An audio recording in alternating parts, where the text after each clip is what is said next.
Ok, entonces clase número 3 de la materia La historia de la iglesia, trimestre número 2.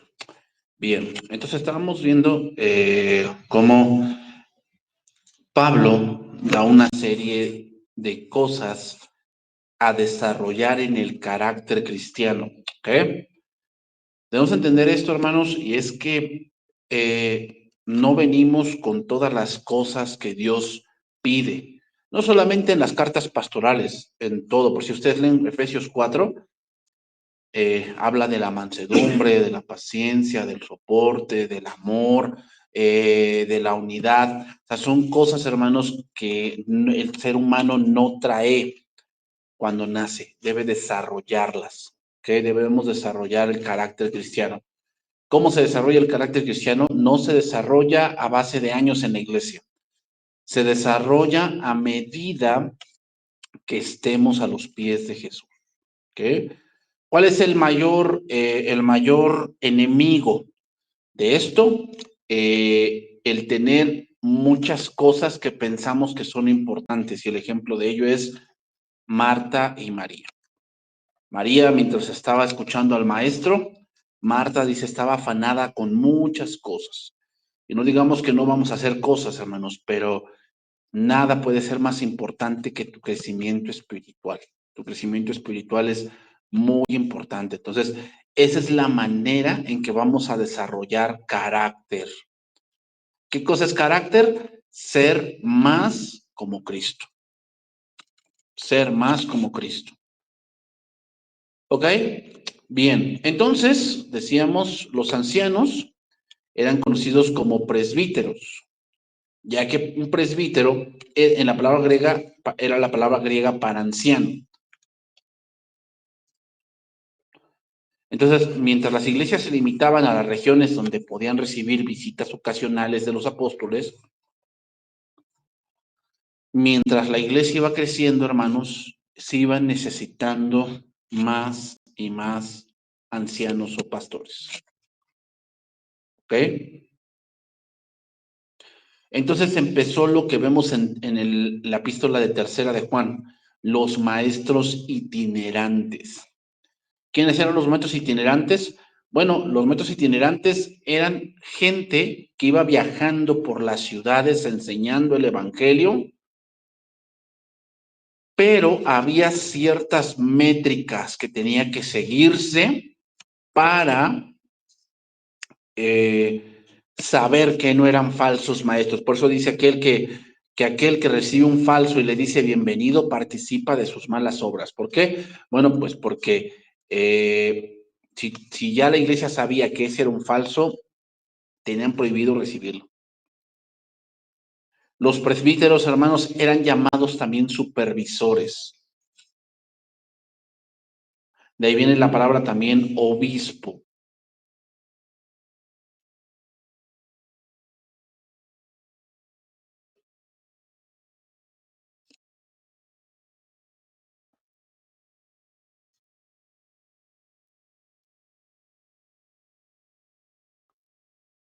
Y entonces, hermanos, de ahí viene esta parte de que hay obispos que eh, reinan sobre ciertas congregaciones. Y hermanos, como les digo, hay varias, se les llama así como bautistas, pentecostales, ortodoxos, presbiterianos, de acuerdo al tipo de gobierno que tienen. ¿Ok? Entonces, lo que debemos de tratar en el gobierno de la iglesia, hermanos, lo que debemos de tratar en el gobierno de la iglesia es que no todo recaiga en un hombre. O sea, un hombre no puede tener todo el poder, sino que debe de haber varios hombres dentro de la congregación que se encarguen de diferentes cosas.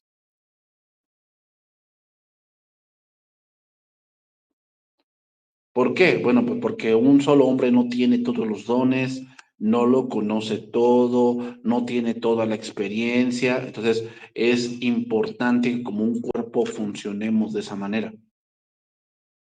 ¿Ok? Pero obviamente, hermanos, legalmente debe de haber una persona que legalmente, pues el gobierno reconozca que está al frente de tal cosa, ¿ok? Por eso dice la palabra que debemos someternos unos a otros. ¿Qué quiere decir? Que hay cosas que yo no sé y que hay otra persona que sí dentro de la congregación y esa persona pues debe de hacer ese trabajo dentro de la iglesia. Entonces recuerden que someterse a alguien no es ser menos que él, sino reconocer los dones y las habilidades que Dios le ha otorgado.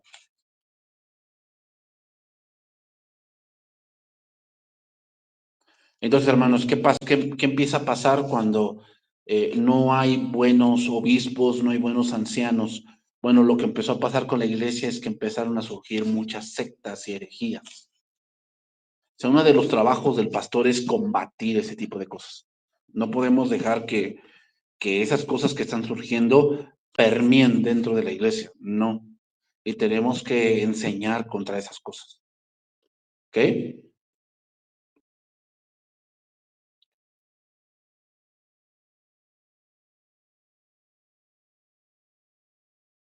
Entonces, hermanos, recordemos que la iglesia siempre se ha gobernado como una teocracia. ¿Qué es una teocracia? Dios gobierna. ¿Cómo funciona eso? Bueno, ¿cómo funciona la teocracia? Es que las escrituras tienen la prioridad en un asunto. ¿Ok? Las escrituras tienen la prioridad en un asunto.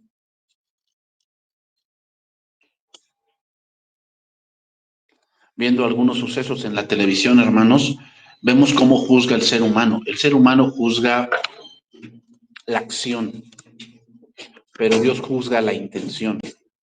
¿Qué, hermanos? Entonces no podemos decir que hay pecados grandes o chicos. Pecado es pecado, hermanos, pero sin embargo hay pecados más destructivos.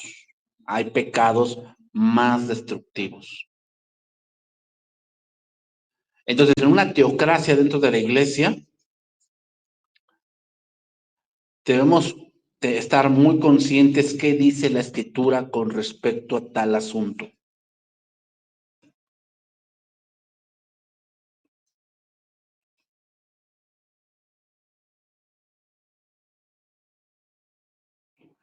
Entonces, ¿qué hacían? ¿Qué hacían los obispos dentro de la iglesia? Juzgaban los asuntos dentro de la congregación de acuerdo a lo que las escrituras decían. Eso es muy importante, hermanos. ¿Por qué? Porque, bueno, la gente se siente que no obtuvo justicia porque no estuvo a su favor. Pero la justicia no es para que te sientas contento. Para eso no es la justicia. La justicia es para darle a cada quien lo que le corresponde.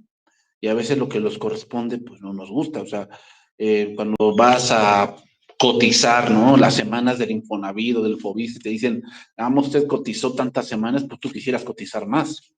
Pero lo justo es que te den lo que hayas trabajado. Eso es lo justo. ¿Y te gusta? Pues tal vez no te guste. Pero esa es la justicia. La justicia no es para mantener a la gente contenta. La justicia es para mantener a la gente en orden. ¿Ok?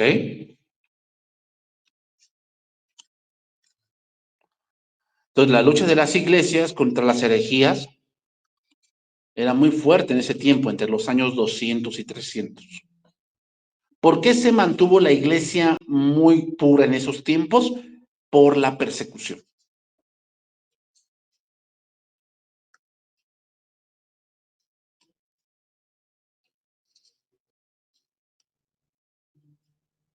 Entonces, todas las iglesias en ese tiempo, hermanos, de los años 200 al 300, tenían en común el credo de los apóstoles, ¿ok? El canon del Nuevo Testamento como la escritura autorizada y el gobierno como la forma episcopal de la iglesia, ¿ok? Había un pastor en cada congregación, ese era lo que se tenía en ese momento. Entonces, habían formado por sí mismos pequeñas iglesias. Pero la iglesia grande fue conocida desde entonces, y ahí viene esa palabra, la iglesia católica. La palabra católica viene del latín, catholicus, ahí viene del latín,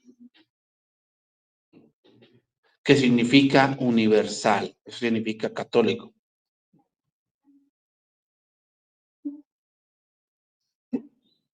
O sea, en ese momento, hermanos, la iglesia católica no era algo malo. No era algo malo. ¿Por qué se le llamaba católica? Bueno, porque ya la iglesia ya estaba conformada no solamente de judíos, que así fue como comenzó, ya estaba conformada de muchas lenguas y de muchas naciones y de muchas provincias. Entonces era algo católico, era algo universal. ¿Ok? Estamos hablando ya del 200. O sea, no surgió en Jerusalén el catolicismo.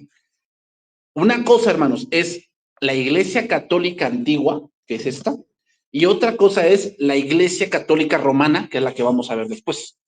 O sea, no son lo mismo. ¿Okay? La iglesia católica antigua es el conjunto de congregaciones cristianas en todo el mundo conocido que tenían esas tres cosas.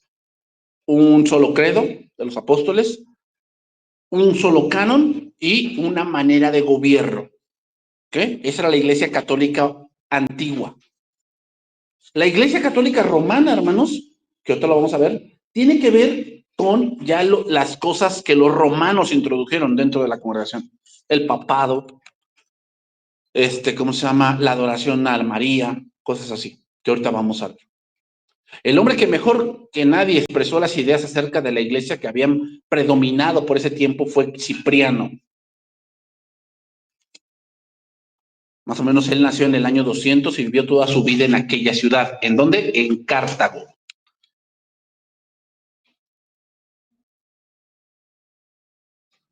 Él se convirtió al Señor en el 246.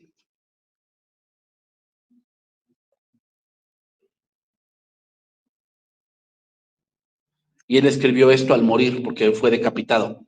Hay un Dios y Cristo, es uno. Y hay una iglesia y una silla.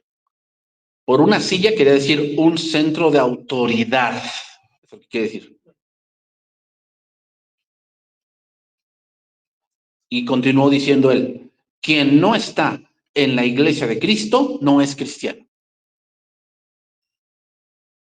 O sea, vean el entendimiento que en ese tiempo se tenía, hermanos. Hoy no podemos decir eso, porque hay congregaciones que tienen su forma de gobierno, cierto tipo de credo, iglesias que se consideran iglesias y que no lo son, hay religiones, sectas, pero en ese tiempo, hermanos, eso es lo que se creía. Entonces, el obispo está en la iglesia y la iglesia está en el obispo. Es decir, esa era la manera de gobierno que se tenía en todas las congregaciones.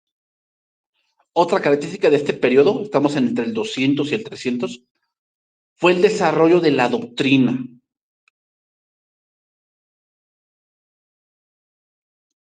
Ahí hablar de fe en Cristo, hermanos, era no negar lo que habías aprendido, cueste lo que cueste.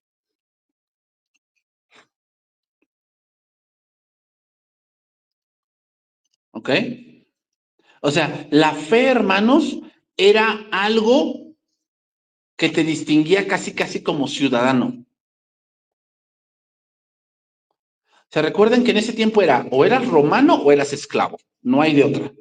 Y la fe te daba otro distintivo, como que o eres romano, esclavo o cristiano. Era como una ciudadanía en ese tiempo.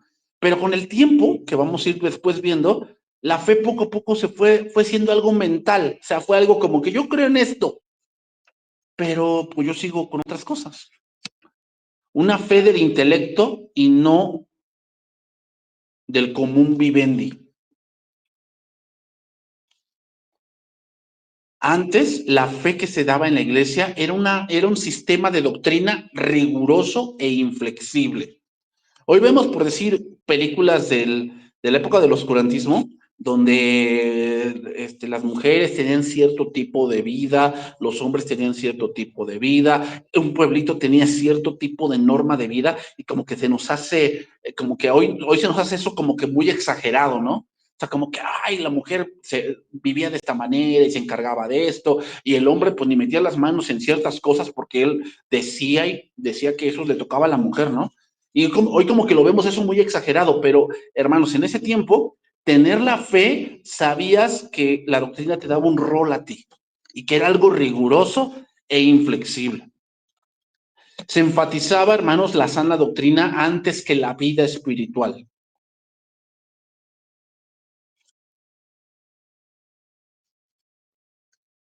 Y se enfatizaba mucho, hermanos, el carácter cristiano. Mucho se enfatizaba.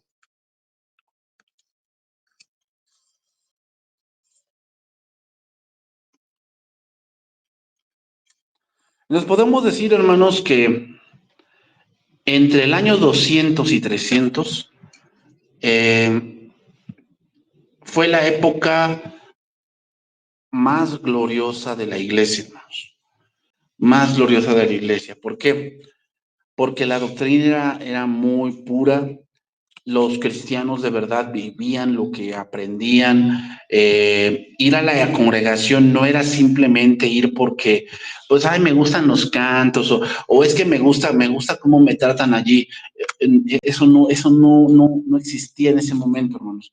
Era más el punto de saber que si ibas a ir a una congregación, era porque de verdad ibas a tomar las cosas en serio, ¿no? Hoy no se toman las cosas en serio. Hoy la gente dice si puedo y si quiero, ¿no? En ese tiempo no era así. Bien, hermanos, vamos a pasar a la siguiente etapa, la iglesia imperial. Vamos a pasar a la etapa del año 300, ¿ok? Entre el 300 y el 490, más o menos, después de Cristo. Vamos a entrar a la época en donde la iglesia ya no es perseguida, empiezan los cristianos a tener derechos, empiezan los cristianos a tener posesiones, les empiezan a dar derechos de tener templos, de tener ayuda del gobierno, y eso trajo otra consecuencia dentro de la congregación. Entonces, durante estos años y los años posteriores, hubo varios césares romanos. Se les decía césares en honor a Julio César, que fue un general romano que ustedes lo conocerán, que estuvo con Cleopatra. De hecho, se cree que Julio César fue el fundador de Roma. Por eso se le llama o se adjudicaron el título César. Algunos de los emperadores romanos, desde Augusto hasta Constantino, fueron. Voy a mencionar 10 Césares que son los más conocidos, aunque entre ellos hay otros que no se mencionan o que no los menciono porque estuvieron poco tiempo o simplemente usurparon el trono. Primero fue Augusto César, luego Tiberio, luego Calígula, ¿no? Calígula, que era un hombre de verdad muy inmoral. ¿Ah? Claudio, luego Nerón, que ese es muy conocido, ¿verdad? Que incendió Roma. Luego Vespasiano, luego tenemos a Trájano. En Trájano ya estamos hablando del 98 al 117, y ya han pasado 100 años. Luego tenemos a Adriano, luego tenemos a Marco Aurelio, ¿no? El que sale allí en esta película El Gladiador, Marco Aurelio. Luego lo sucedió su hijo Cómodo, pero no lo toman como un César, porque Cómodo asesinó a su padre. Entonces no lo toman como alguien que de verdad estuvo reinando, ¿no? Entonces el que siguió fue Séptimo Severo. Séptimo Severo. Diocleciano. Fíjate, ahí estamos llegando del 284 al 305. Diocleciano. Y el que le siguió, Constantino. El último emperador del imperio unificado. Vamos a ver después que el imperio se divide. Constantino fue el último emperador del imperio unificado. Estamos hablando en el 312. De ese tiempo, hermanos, a Constantino pasaron 10 Césares, 10. Algunos creen que el pasaje de Apocalipsis hace referencia a estos 10. Por decir, en Apocalipsis 2:8 dice, y escribe al ángel de la iglesia en Esmirna, el primero y el postrero, el que estuvo muerto y vivió, dice esto, yo conozco tus obras y tu tribulación y tu pobreza, pero tú eres rico y la blasfemia de los que dicen ser judíos y no lo son, sino sinagoga de Satanás. No temas en nada lo que vas a padecer. He aquí el diablo echará a algunos de vosotros en la cárcel para que seáis probados y tendréis tribulación por 10 días. Sé fiel hasta la muerte y yo te daré la corona de la vida. El que tiene oído, oiga lo que el Espíritu dice a las iglesias. El que venciere no sufrirá daño de la segunda muerte. Lo que se cree, hermanos, es que desde el comienzo del cristianismo, los primeros que se mencionan fue la sinagoga de Satanás. Es decir, los primeros que persiguieron a la congregación o a la iglesia fueron los judíos. Cuando habla de sinagoga de Satanás, no se refiere a una secta satánica. Lo que se refiere es a gente que dice conocer a Dios, pero persigue las cosas de Dios. Esa es una sinagoga de Satanás. Me hace pensar en ciertas personas, ¿no? Que luego dicen que salen de la iglesia porque ya conocieron la verdad, pero a través de redes sociales, cierto tipo de cosas atacan, ¿no? Eso es una sinagoga de Satanás. O sea, ellos dicen conocer la verdad, pero atacan la verdad. Y después, en el verso 10, habla de 10 días. Se cree que son estos 10 emperadores o 10 césarios romanos. ¿Por qué? Porque hasta Constantino la persecución cesa. ¿Okay? Vean que todo el pasaje habla de tribulación, pobreza, padecimiento, en riesgo tu vida, sé fiel hasta la muerte. Entonces, es lo que se cree de este pasaje, del pasaje de Apocalipsis 2:8. Entonces, entramos a un punto allí, en el 305, cuando Diocleciano abdicó el trono imperial, la religión cristiana estaba terminantemente prohibida. Su profesión se castigaba con tortura y muerte, y todo el poder del Estado se ejercía en contra de los cristianos. O sea, ahí los cristianos vivían en catacumbas, eran los pobres, eran lo más despreciable del imperio romano. Entonces, después, en el 324, hermanos, se reconoció el cristianismo como la religión oficial del imperio. Y un emperador cristiano ejercía autoridad suprema, llamado Constantino. Aunque Constantino, hermanos, no era del todo cristiano. Él tenía sus rollos. Y vamos a hablar por esto, ¿no? Diocleciano, antes de subir al trono, tenía otros dos rivales para que subieran al trono. Eran Maxencio, con X, Maxencio y Constantino. Maxencio, hermanos, representaba al elemento pagano perseguidor. Recuerden que a los paganos se les conocía así por no hablar griego. Se les conocía bárbaros o paganos. Constantino, por el otro lado, era amistoso con los cristianos, aunque en ese tiempo no profesaba ser creyente. Entonces dice que él se iba a enfrentar a una batalla muy crucial en sus aspiraciones al trono. Constantino era adorador de Mitra. Mitra, hermanos, era el dios sol persa.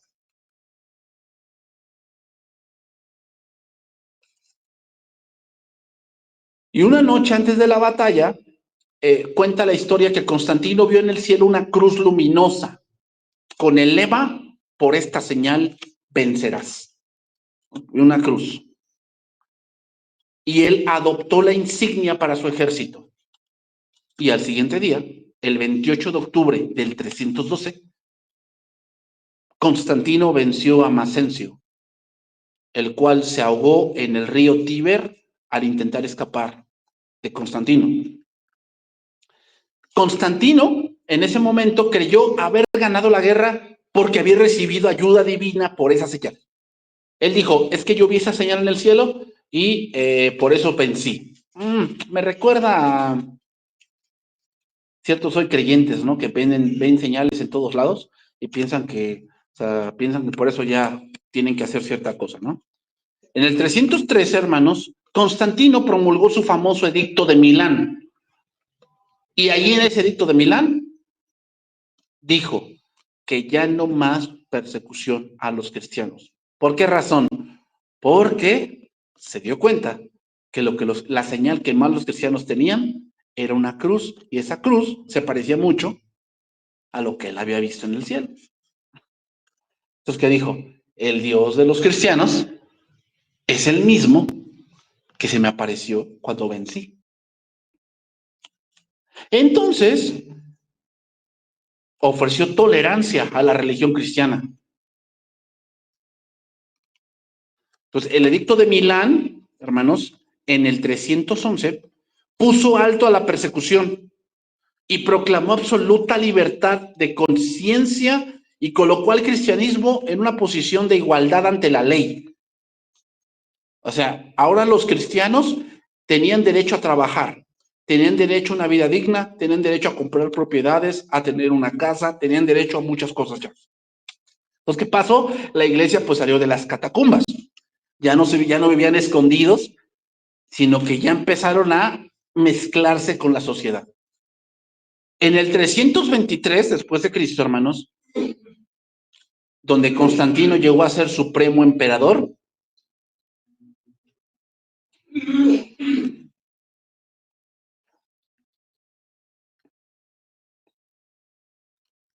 Constantino empezó un poco a estudiar más las escrituras y la religión cristiana, pero como que había cosas que le gustaban del cristianismo y había otras cosas que no le gustaban.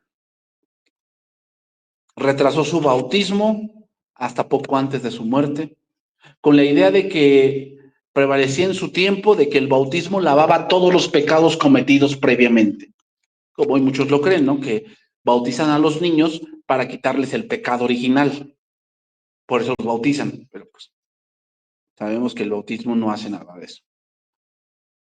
Si no fue un gran cristiano, sin duda fue un político muy sabio, pues tuvo la percepción de unirse con el movimiento que tenía el futuro de su imperio. De este repentino cambio de relaciones entre el imperio y la iglesia se obtuvieron resultados mundiales y de vasto alcance, hermanos. Algunos de ellos buenos, otros malos, tanto para la iglesia como para el Estado, ¿no? Podemos ver de inmediato que la nueva actitud del gobierno benefició la causa del cristianismo. De una vez y para siempre cesó toda persecución. Durante más de 200 años los cristianos nunca se vieron libres de acusación y muerte. Se ven desde el inicio de la iglesia hasta este momento, los cristianos siempre vivieron perseguidos, vivieron siendo amenazados hasta este momento. Sin embargo, desde la promulgación del edicto de Milán de Constantino hasta que terminó el Imperio Romano, la espada de la persecución no solo se envainó, sino que se sepultó. Y eso, pues, hermanos, fue algo relativamente bueno. Pero véanlo el día de hoy. ¿Cómo es el cristiano que no es perseguido? Pues comodino. Lo que vivió la iglesia por 300 años, ahora se consideraba como una gran victoria. La cosa más maravillosa de toda la historia, ya que la iglesia había comenzado como una organización muy pequeña y estaba compuesta por personas que pertenecían a la pequeña y despreciada nación judía. Para muchos, el mensaje que trajo la iglesia, hermanos, que había recibido de su Señor, era para muchos que lo escucharon un tropiezo o locura. Entonces, en muchas ocasiones, la iglesia fue deshonrada por serias faltas morales de algunos de sus miembros, hubo divisiones sobre asuntos de disciplina eclesiástica, fue agobiada desde fuera por doctrinas extrañas, herejías nocivas, fue afligida desde dentro por acaloradas y amargas controversias, y aún en medio de estas desfavorables condiciones, que uno podía pensar que había detenido todo crecimiento, la iglesia había persistido. Entonces, hermanos, desde la lapidación de Esteban hasta la actividad misionera de Pablo, la iglesia había permanecido en casas y había permanecido en cuevas. Voy a decir algunos pasajes. En Hechos 5:42 dice, y todos los días en el templo y por las casas no cesaban de enseñar y predicar a Jesucristo. Filemón 1, 1 al 3. Pablo, prisionero de Jesucristo, y el hermano Timoteo, al amado Filemón, colaborador nuestro, y a la amada hermana Apia y a Arquipo, nuestro compañero de milicia, y a la iglesia que está en tu casa. Gracia y paz a vosotros, de Dios nuestro Padre y del Señor Jesucristo. Veamos cómo era la iglesia en ese momento, hermanos. Buena doctrina. Sí, había peleas como todo, hermanos, no hay iglesias perfectas. La iglesia del primer siglo no fue perfecta, tenía muchas cosas que mejorar.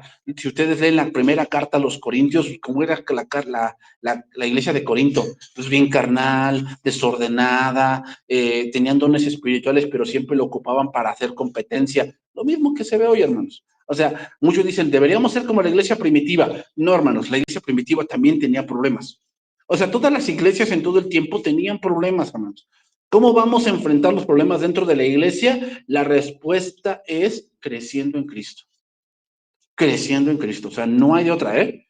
O sea, si tú esperas que alguien se vaya para que tú seas feliz dentro de la iglesia, llega otro peor. En serio. O sea, dices, ay, esta persona tiene un carácter de los 1000 diablos, ¿no? Y se va, pues llega otra del 200 ahora. En verdad, hermanos, o sea, no piensas que esa es la solución. No, no, hermanos. La solución es crecer en mansedumbre, crecer en paciencia, crecer en amor, crecer en la parte de Cristo para sobrellevar las cosas dentro de la iglesia. O sea, solamente el único que va a cambiar a tu hermano es Cristo. Es el único. ¿Ok? Entonces, después, durante el tiempo del cese de la persecución, empezaron a levantarse edificios para las iglesias. Empezaron ahí. En la última persecución durante Diocleciano, las autoridades destruyeron muchos de estos edificios y otros se confiscaron. Ahora, todos los que aún estaban en pie se restauraron y las ciudades pagaron a las sociedades por los que derribaron. ¿Cómo cambió todo, no? A partir de este momento, los cristianos tuvieron libertad para construir templos. De ahí que se empezaron a levantar edificios por doquier. El diseño de los edificios en ese momento seguían la forma y tomaban el nombre de basílicas romanas o salón de corte. De ahí viene basílica. La palabra basílica significa un salón de la corte, donde se expone la ley.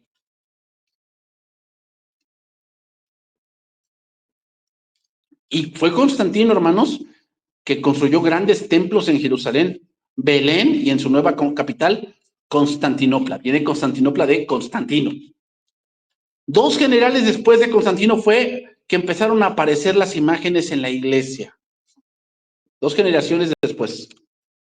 Los cristianos primitivos se horrorizaban con todo lo que pudiese conducir a la idolatría.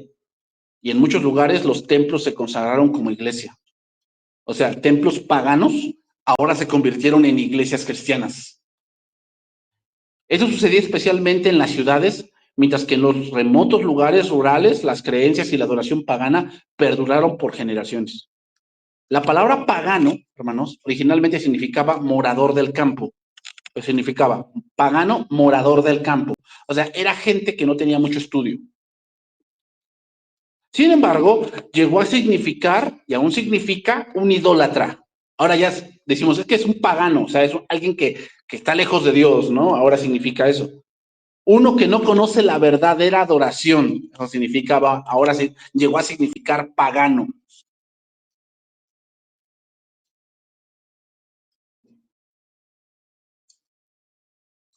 Entonces, hermanos, ¿qué empezó a pasar? Que las iglesias cristianas y los templos paganos estaban muy juntos. O sea, los templos paganos no se fueron, se mantuvieron por el tesoro público. O sea, como que eran patrimonio de la humanidad. Pero las cosas que el imperio daba a los templos paganos, ahora fueron con la iglesia cristiana.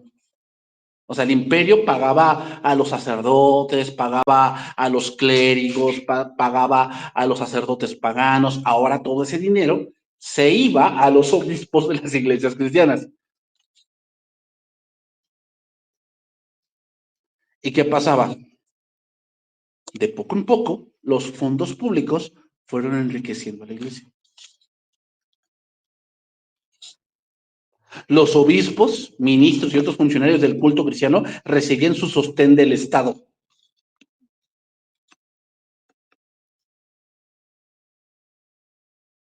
Al clero se le otorgaron muchos privilegios, no todos por la ley imperial, sino por costumbre que pronto llegó a ser ley. Es decir, es que a los paganos les daban esto. Entonces, como que eso se fue dando también con los cristianos, con los obispos cristianos. No era por ley, pero se convirtió después en ley. Ya no se les exigía, por decir, el cumplimiento de los deberes públicos. Es decir, pagar impuestos. No se les cobraba los impuestos a los obispos cristianos. Acusaciones contra ellos, había un juzgado especial para ello. ¿Y eso qué hizo? Que los ministros de la iglesia pronto llegaron a ser de la clase privilegiada de la sociedad, o sea, de dinero, de influencia, de poder. ¿Y esto qué hizo? Pues desencadenó un mal para el Estado y para la iglesia. Por decir, el primer día de la semana se proclamó como día de descanso y de adoración. Es decir, en todo el imperio no podían abrirse las cortes ni podían abrirse ningún lugar de tiendas. Los soldados, el día domingo, tenían la orden de no hacer sus ejercicios militares diarios.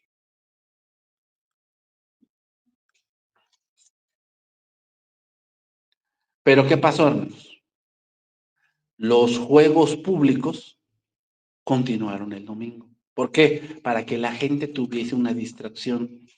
¿Qué es lo que hoy se está haciendo? ¿Qué se está haciendo? Están diciendo que el domingo es familiar. ¿Se dan cuenta? O sea, parece algo bueno, pero están pensando que la familia funciona sin Dios. No, no, hermanos. Entonces, lo mismo pensaron aquí. O sea, eso que el domingo se dedicara a Dios es bueno, pero lo empezaron a mezclar con otras cosas. Del reconocimiento del cristianismo como la religión predilecta, hermanos, surgieron algunos buenos resultados para el pueblo y para la iglesia. Surgieron buenas cosas. Una de ellas, hermanos, era la extinción de la esclavitud.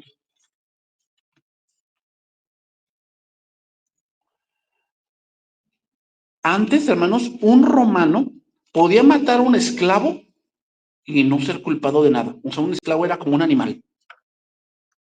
No importaba si lo matabas. Ahora con el cristianismo no. El cristianismo ahora empezó a meter reformas donde el esclavo ya tenía derechos. Podía quejarse del maltrato de su amo. Podía quejarse. Por decir, la crucifixión se abolió porque la crucifixión era la forma común de ejecutar a los criminales.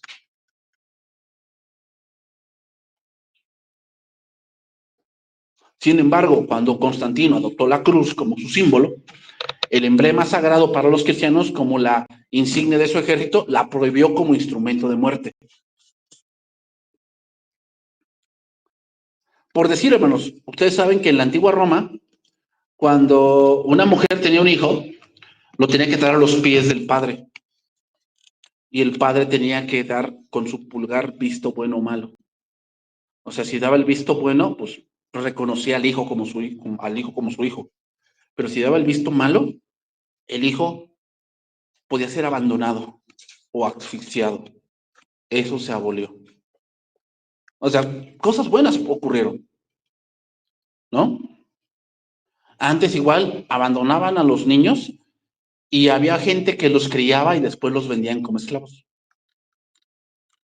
Eso era Roma, hermanos. O sea, ¿no creen que eso de que hay ahorita que todo esto que de que se espantan en el internet, que todos los jóvenes abandonaron a su hijo y no, animales, todo. Hermanos, eso no es nuevo. En la historia ya ocurría. Solo que en ese tiempo no había redes sociales para hacer tanto escándalo. Eso ya ocurría. La influencia del cristianismo, hermanos, impartió un carácter sagrado a la vida humana.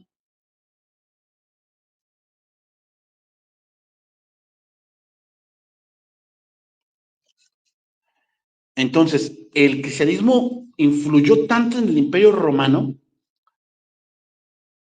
que más de la población o sea, la mitad de la población romana era esclava, sin la mínima protección de la ley.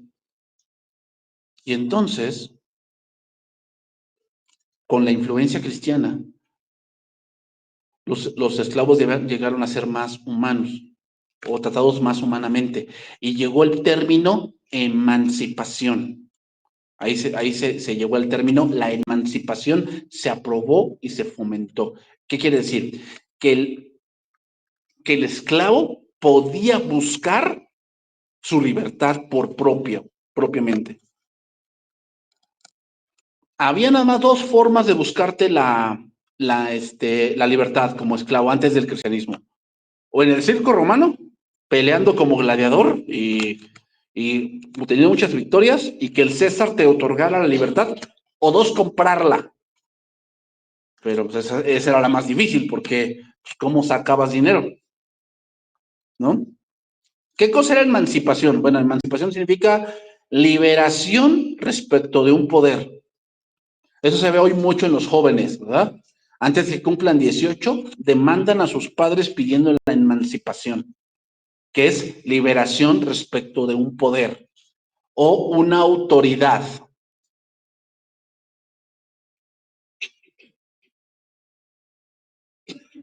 Entonces, al menos así la condición de los esclavos mejoró y la esclavitud poco a poco se abolió. O sea,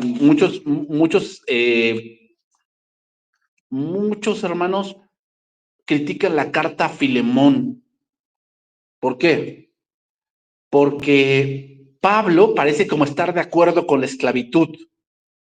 Pero no, hermanos, o sea, no es que esté de acuerdo con la esclavitud, es que trata a Filemón con respecto a la ley que en ese momento persistía.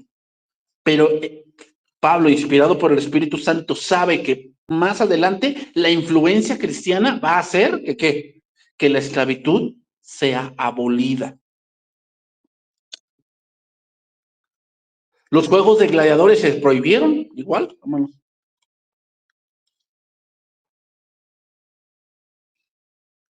Ya no había juegos de gladiadores y de muertes por placer de los espectadores, ya no existía eso. Eso comenzó primero en Constantinopla y después se fue expandiendo por todo el imperio.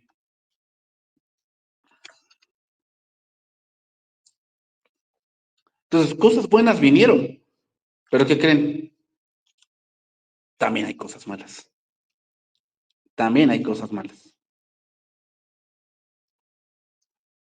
¿Cuál una de las cosas malas vinieron con esta parte de que el cristianismo pues ya no era perseguido y llegó a ser la religión oficial y los obispos eran ayudados y ahora había dinero que la iglesia se beneficiaba del dinero del Estado, de los impuestos? Bueno, pues que todos procuraban ser miembros de la iglesia. O sea, ya no había un filtro donde, a ver, ¿quieres ser parte de la membresía? Sí, pues necesitamos tu confesión de fe. ¿Cómo conociste a Cristo? No, o sea, aceptaban de chile, mole y pozole. Hermanos, aquí en la iglesia puede entrar cualquiera, ¿ok? En eso estamos de acuerdo, o sea, puede entrar cualquiera. Aquí, si vienen, un día va a pasar, que vengan unos hombres travesti, ¿no? Vestidos de mujer. ¿Los vamos a aceptar? ¿Que se sienten y que escuchen? Obvio que sí, requieren del evangelio. Pero que sean parte de la membresía de la iglesia, eso es otra cosa. No sé si ustedes han escuchado o han leído documentos de cómo Charles Spurgeon aceptaba a gente de la iglesia, pero era un método, hermanos, que llevaba 2 meses. Cuando alguien quería ser miembro de la iglesia de Charles Spurgeon, tenía que haber asistido por lo menos 2 semanas y hablar con el pastor de que quería ser parte. Y entonces se le hacía un examen doctrinal y un examen de vida. O sea, a qué se dedicaba, con quién hablaba, quién era su esposa, quién eran sus hijos, cuál era su común denominador de vida. Y después que se analizaba todo eso, tenía una reunión con el pastor respecto a la membresía y después se tenía un consejo donde se trataba el asunto de que si a esta persona la iban a aceptar en la iglesia. O sea, hermanos, era un proceso muy riguroso, muy riguroso. En ese tiempo, hermanos, como se les pagaba de acuerdo a la membresía, pues aceptaban de todo. ¿Qué pasa cuando aceptas de todo? Pues vienen muchas ideas malas. Tanto los buenos como los malos, los que sinceramente buscaban a Dios y los hipócritas que procuraban ganancias personales, se apresuraban a ingresar en la comunión. Hombres mundanos, ambiciosos, sin escrúpulos, buscaban puestos en la iglesia para obtener influencia social y ayuda del gobierno. El tono moral del cristianismo en el poder era mucho más bajo que el que había distinguido a la misma gente bajo el tiempo de la persecución. O sea, la parte ética y moral y gubernamental de la iglesia se degradó. Los servicios de adoración aumentaron en esplendor, pero eran menos espirituales y sinceros que los tiempos anteriores. Me suena como el tiempo actual, ¿no? Sí, hay grandes congregaciones, pero tienen cada doctrina. ¿Y por qué sacan ese tipo de doctrinas? Hoy ya salió la doctrina que ahora ya puedes cantar en lenguas. Ya. Y el cantar en lenguas es cantar un cántico nuevo, es cántico celestial. O sea, casi tu espíritu se conectó al cielo y estás cantando de algo del cielo. Hermanos, ¿por qué inventan todo ese tipo de cosas? Porque a la gente les gusta eso. Wow, estoy en una iglesia donde, wow, aquí se ve tremendo el poder de Dios. Se ve tremendo. O sea, y a ti cuando te digan, oye, ¿y en tu iglesia hablan en lenguas o caminan o cantan en lenguas? No, pues allá no cantan. No, es que no en la mía, no, si vieras, no, sientes como Dios te sacude. Pues, lo mismo estaba pasando aquí, hermanos, estaba pasando aquí. Algunas de las antiguas fiestas paganas llegaron a ser fiestas de la iglesia con cambio de nombre y de adoración. El Halloween cristiano, ¿eh?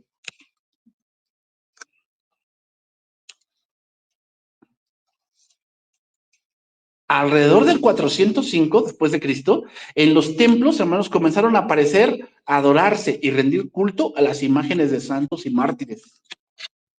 Ya empezamos con eso.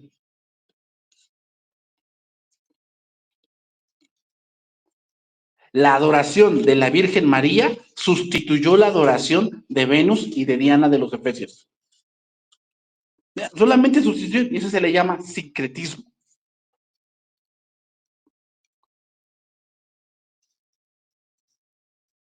La cena del Señor ya llegó a ser un sacrificio en lugar de un acto recordatorio. O sea, una misa. Una misa significa ponerse entre los vivos y los muertos. Eso es una misa.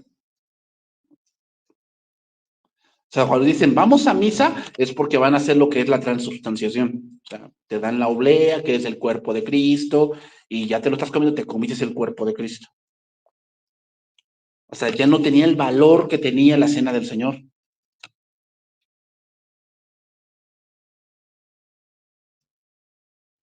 Los sacrificios en ese momento ya no era, o las ofrendas, ya no eran algo personal, era algo impositorio. O sea, aquí tienes que dar tanto. Hay congregaciones donde te piden tu nómina. Y hermano, si no traes dinero que no suene o moneda que no suene, pues aquí tenemos terminal. Bien. O cuando ya revisan tu sobre debe llevar nombre. Y cuando revisan lo que dices en tu sobre, te llaman por teléfono. Hermano, te faltaron aquí 20, 100 pesos, 200 pesos. Esperamos que para la siguiente semana los repongas porque le estás robando a Dios. Ya sabes cómo se la sacan, ¿no? Ustedes le están robando a Dios, te vas a ir al infierno. Entonces, el poder de la iglesia era mucho en ese momento. Entonces, ¿cuál fue el problema? Que en vez de que el cristianismo trastornara el mundo, El mundo dominaba la iglesia. Por eso, hermanos, muchos me han dicho, no, es que ¿a poco no puede haber cristianos políticos? No puede haber presidentes cristianos. Claro que sí. Pregúntale a Guatemala. Guatemala ya tuvo 2 presidentes cristianos. Y Guatemala es uno de los países más pobres de Latinoamérica. Hermanos, eso no es la solución. ¿Mm? O sea, si tuviéramos más senadores cristianos, bueno, si Dios te permite llegar ahí, adelante. Pero si hay algo tan sucio, es la política, hermanos. O sea, es de verdad un lugar donde de verdad tu cristianismo está en juego.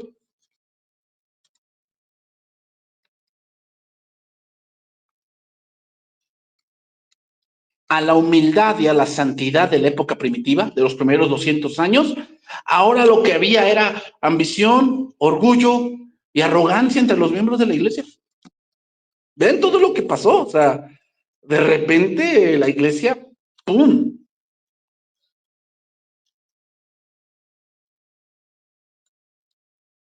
Por eso, hermanos, siempre tengamos bien en cuenta cuando votemos por alguien. No vamos a votar por alguien bueno, vamos a votar por alguien menos malo. Menos malo. Ahorita, hermanos, ¿saben por qué hay mucho ataque contra Trump? Contra Milei de Argentina, contra este presidente de El Salvador. ¿Por qué atacan por bases de que vean cómo los derechos humanos y vean cómo deporta gente y vean cómo Milei habla incoherencias? ¿Por qué creen? Porque los tres atacan la agenda de la ONU, del LGTB. Porque Trump, bye. Dicen no. Milei, bye. El Salvador, bye. Entonces, ¿qué pasa con el mundo? Los atacan por otro punto. Por otro punto. Entonces, los atacan como que vean cómo los derechos humanos son pisoteados. Vean las cárceles de El Salvador, allí a la mala salvatrucha, cómo los tienen allí, ¿no? Hacinados. Y no les dan de comer si no trabajan. Pero ¿por qué piensas que se preocupan por los derechos humanos de esas gentes? No. Es que no dejan que esa ideología satánica entre. Ya Trump lo dijo, ¿no? Ahora en las actas de nacimiento solo va a haber hombre y mujer, nada más. ¿Por qué crees que firmó un tratado de que se salió de la OMS, de la Organización Mundial de la Salud? ¿Por qué crees? Porque la OMS impulsa la ideología de género. Por eso se salió Trump. Y Milei, lo mismo. ¿Por qué crees? Porque ya no dejan que avance esas cosas. La parte de izquierda. ¿Sabes que Joe Biden, o la esposa de Joe Biden, tiene una asociación para traficar niños? ¿Trafica niños o traficaba niños esa mujer? Dice que y la organización se llamaba Niños Rescatados. ¿Rescatados para qué? Si los vendían como esclavos de placer. Hermanos, por favor, por eso nada más no te creas de lo que pone CNN y la BBC. No, hermanos, no. Hay cosas más al fondo que el mundo quiere, pero ahorita que Trump se ha levantado y que muchos otros presidentes se han levantado en contra de todo eso, pues los atacan. Los atacan. Otro título, hermanos, para irnos por la parte final, que ya se me acabó el tiempo. El mundo invade la iglesia.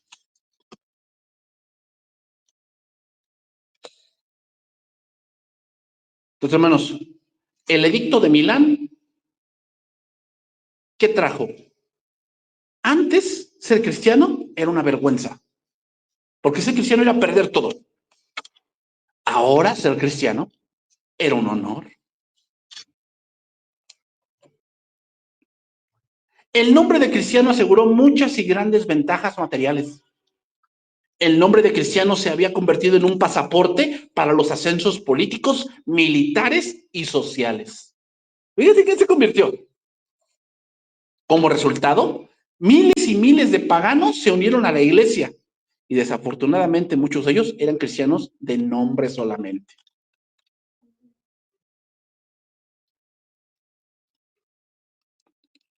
El mismo cristianismo del emperador era un sino dudoso, por lo menos no de alto carácter. Constantino tenía muchas mujeres. Constantino a veces era cruel. Entonces, lo que la iglesia ganó en cantidad, lo perdió en calidad.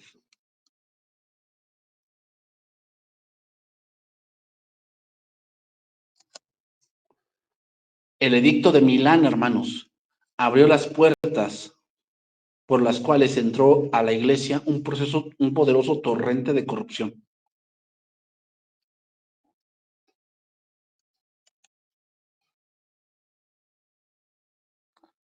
La iglesia era símbolo de ganar dinero fácil.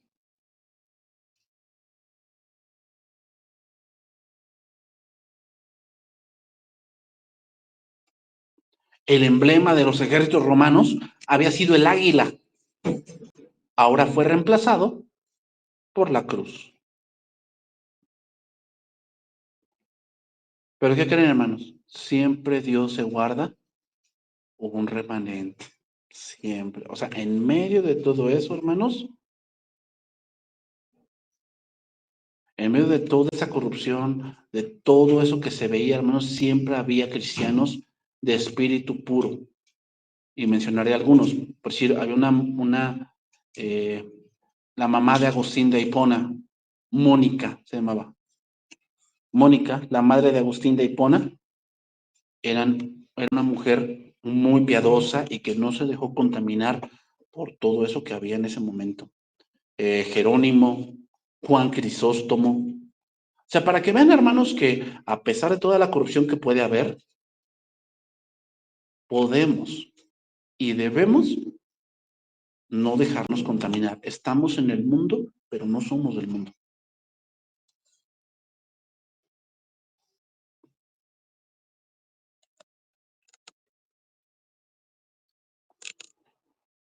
La iglesia y el Estado llegaron a ser una sola cosa cuando el imperio adoptó el cristianismo como la religión oficial.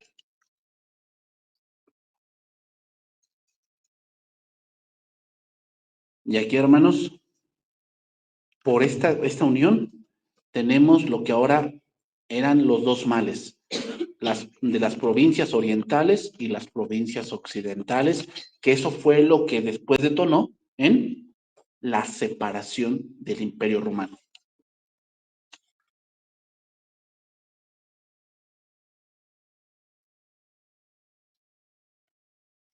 ¿Por qué, hermanos? Porque el oriente del Estado dominaba de tal modo a la iglesia que estaba perdiendo toda su energía y vida.